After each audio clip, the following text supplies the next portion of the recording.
హనుమకొండ జిల్లా పర్కాల పట్టణంలోని అంగడి మైదానం దామెర చెరువు వద్ద జరగనున్న బతుకమ్మ ఉత్సవాల ఏర్పాట్లను పర్కాల ఎమ్మెల్యే రేవూరి ప్రకాష్ రెడ్డి ఆదివారం పరిశీలించారు.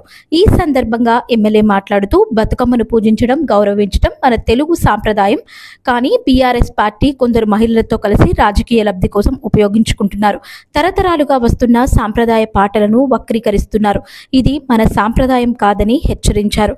తెలంగాణ ఆత్మగౌరవాన్ని ప్రతిబింబించే బతుకమ్మ పండుగను ప్రజలు ఆనందంగా ఘనంగా జరుపుకునేలా అన్ని ఏర్పాట్లు చేయాలని అధికారులకు సూచించారు. మహిళలు, కుటుంబాలు పెద్ద ఎత్తున పాల్గొనబోతున్నందున తాగునీరు, శానిటైజేషన్, లైటింగ్, భద్రత వంటి సదుపాయాలను పటిష్టంగా కల్పించాలని ఆదేశించారు. అదేవిధంగా సద్దుల బతుకమ్మ, దసరా పండుగలకు ఎలాంటి అంతరాయం లేకుండా విజయవంతంగా నిర్వహించేందుకు సంబంధిత శాఖల అధికారులు సమన్వయంతో పనిచేయాలని సూచించారు. ప్రజలతో కలిసి పండుగ ఉత్సాహాన్ని పంచుకునేందుకు ప్రభుత్వం కట్టుబడి ఉందని ఎమ్మెల్యే రేవూరి స్పష్టం చేశారు. ఈ బతుకమ్మ పండుగను గౌరవించడం, పూజించుకోవడం అనేది మన సంస్కృతిలో ఒక భాగమైంది. కొందరు దీన్ని రాజకీయ లబ్ధికి ఉపయోగించుకోవాలని ప్రయత్నం చేస్తున్నారు.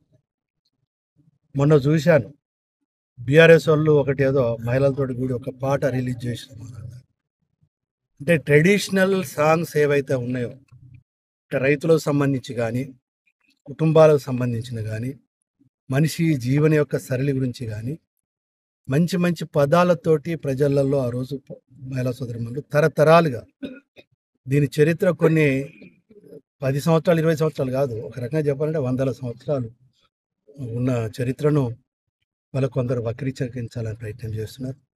వాళ్ళందరికీ నేను ఈ ప్రాంత బిడ్డగా నేను రిక్వెస్ట్ చేస్తున్నా, బతుకమ్మను రాజకీయాలకు ఉపయోగించుకోవడానికి మాత్రం దయచేసి ప్రయత్నించకండి. బతుకమ్మ యొక్క చరిత్రను వక్రీకరించి చిత్రీకరించడానికి ప్రయత్నించకండి అనేదని ఒకటి విజ్ఞప్తి చేస్తున్నాను.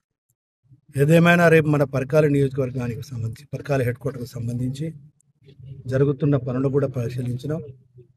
28వ తారీఖు వరకు టోటల్గా ఎవరికి ఏ సోదరి మనకు కూడా ఇబ్బంది జరగకుండా ఒక మంచి ఉత్సాహపూరితమైన వాతావరణంలో నిర్వర్తించుకునే విధంగా ఈ బతుకమ్మ కార్యక్రమాలు నిర్వర్తించాలి అని చెప్పి ఇటు మున్సిపాలిటీ అధికారులు, అటు రెవెన్యూ అధికారులు, అదేవిధంగా పోలీస్ అధికారులు, ఈ ముగ్గురు కూడా సమన్వయంతో పనిచేయాలి అని చెప్పి ఈ యొక్క ప్రాంతాన్నే మనం పరిశుభ్రం చేయడము, ఒక వాతావరణం పెంపొందించడమే కాదు, ఈవెన్ పట్టణంలో కూడా నేను ఇప్పటికే కమిషనర్ గారికి సంబంధిత అధికారులకు కూడా ఆదేశాలు ఇచ్చడం జరిగింది 1 వీక్ ముందే. పట్టణంలో కూడా ఎక్కడ స్లమ్ ఏరియాలో కూడా ఎక్కడ కూడా చెత్త ఉండడానికి వీల్లేదు. డ్రైనేజ్ వ్యవస్థ కూడా నీట్గా ఉండాలి. మొత్తం బ్లీచింగ్ పౌడర్ కూడా టోటల్ ప్రాంతంలోకి వేయాలి అని చెప్పి అంతకుముందే ఆదేశాలు ఇవ్వడం జరిగింది. ఆల్మోస్ట్ 1 వీక్ పైన అవుతుంది ఆదేశాలు కూడా వాళ్ళకి ఇచ్చి. అంటే పట్టణ ప్రాంతంలో కూడా ఒక పండుగ వాతావరణం చాలా స్పష్టంగా కొట్టొచ్చే విధంగా కనబడాలనేదే నా ప్రయత్నం. దాన్ని బట్టి ఏంటంటే ప్రజలలో ఒక సైకలాజికల్ హ్యాపీనెస్ డెవలప్ చేయాలి. మతాలకు అతీతంగా ప్రతి ఒక్కరు కూడా ఒక హ్యాపీనెస్, ఒక మంచి వాతావరణం, సామరస్యపూరితమైన వాతావరణం అందరూ నిర్వర్తించుకోవాలి అని చెప్పి. ఎందుకంటే దసరా కూడా గతంలో కూడా మనకు పర్కాల హెడ్ క్వార్టర్కు ఒక చరిత్ర ఉంది, ప్రశాంతంగా జరుపుకుంటూ ఉంటారు. రేపు రాబోతున్న దసరా రోజు కూడా అందరూ కూడా భాగస్వామ్యం తీసుకొని ప్రశాంతంగా జరుపుకోవాలి అని చెప్పి ప్రభుత్వ పరంగా ఎలాంటి ఇబ్బంది లేకుండా అన్ని సౌకర్యాలు ఏర్పాటు చేయడానికి కృషి చేస్తున్నాం. ఎక్కడన్నా చిన్నపాటి లోపాలు అటు ఉన్నాయి, ఎందుకంటే పనిచేసే వాడి దగ్గర అక్కడ ఒక్కోసారి పొరపాటు జరుగుతుంటుంది.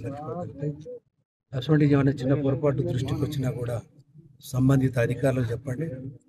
ఫైనల్గా కూడా పండుగ జరిగే రోజు కూడా చిన్న చిన్న పొరపాట్లను కూడా పట్టించుకోకుండా అందరూ ఉత్సాహంగా ముందుకు నిర్వర్తించుకోవాలనేది ప్రతి ఒక్కరికి పిలుపుస్తున్నాను. Thank you.